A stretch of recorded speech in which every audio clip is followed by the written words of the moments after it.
What's up, guys? We are here in Franklin and we're going to be putting out some corn and a trail camera. Oh, I'm out of breath, man. Long walk in, not really. It's like 200-yard walk, but I'm out of shape. But so yeah, we're walking in here.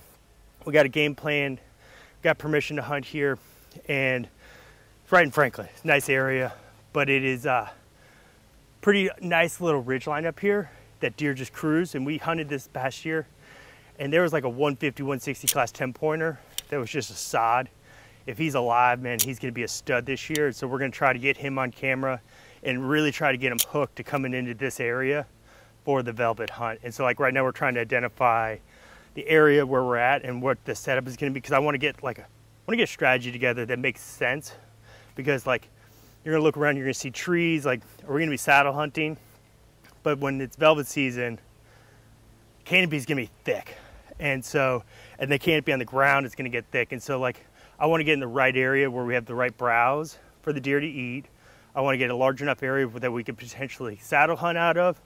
I don't think we're gonna do a tree stand. We'll definitely either do saddle or high likelihood we do a ground blind. And so we're just gonna walk through this and try to get our game plan set up for the velvet hunt this year. And so I wanna identify a good spot that gives us flexibility. One, can hold deer. Two, has the right browse in that area. And we'll walk through that later in the series, but try to get the right browse in the area, just the right setup that allows us flexibility for that hunt.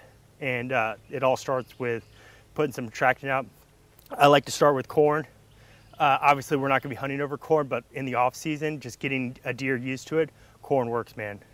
It works. And so right now we're trying to find a good spot around here with the thought process that we're gonna be hunting this area in August. So exit entry routes, like even coming in and going when we're checking this area, like you wanna keep it clean, you wanna keep it concise. You don't wanna spend a lot of time distributing your scent out because it will affect things. And for a mature deer, this deer's pushing 6.5, 7.5 years old. I aged him at 5.5 last year, so yeah, he's a big mature deer. And so he's gonna be sensitive to those types of things. He didn't come much to corn, but I'm hoping now by just putting out corn all summer long that it might draw him in and he'll get comfortable. Deer season won't be going on and they'll be on their summer range. And so yeah, follow along. Don't forget to like and subscribe to this, but yeah, it is a fun area, fun to be out. It is a beautiful day out. Like, it's 80 degrees out, not normal for us. It's somewhere like 100 degrees and like humidity through the roof, and I'm just sweating it all out. But no, we're gonna find a good area, get a camera placed, look at some areas, ideas around where we might place a ground blind, and then also where we might put a saddle, consider the browse in that area, and then get in and get out.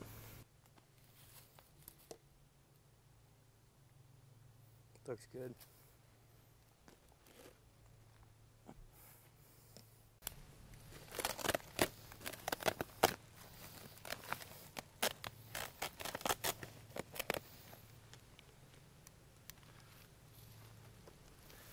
Sneak in from that side.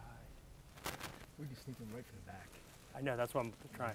That's how we shot a lion.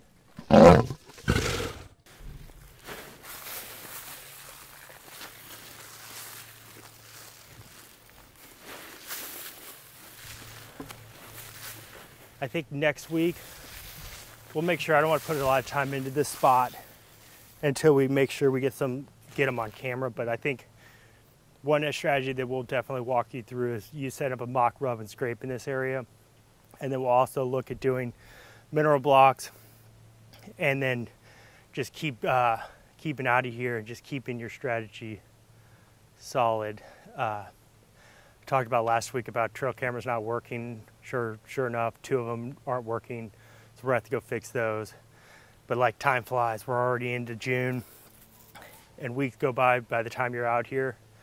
And so things get, we don't have a lot of time getting out there. And so like a week can go by next time you're out there and you only have like 10 weeks until the velvet hunt. And so for us, like, time is money.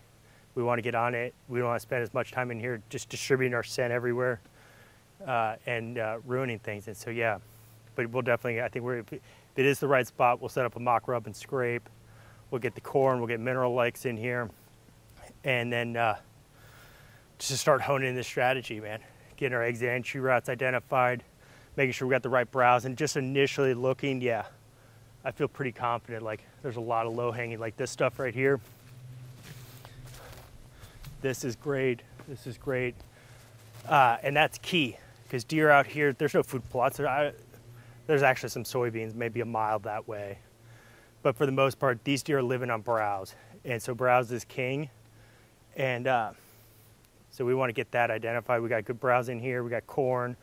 Once we get the scent, like he'll start marking his territory and he thinks there's another deer coming in here, like it could be a money spot.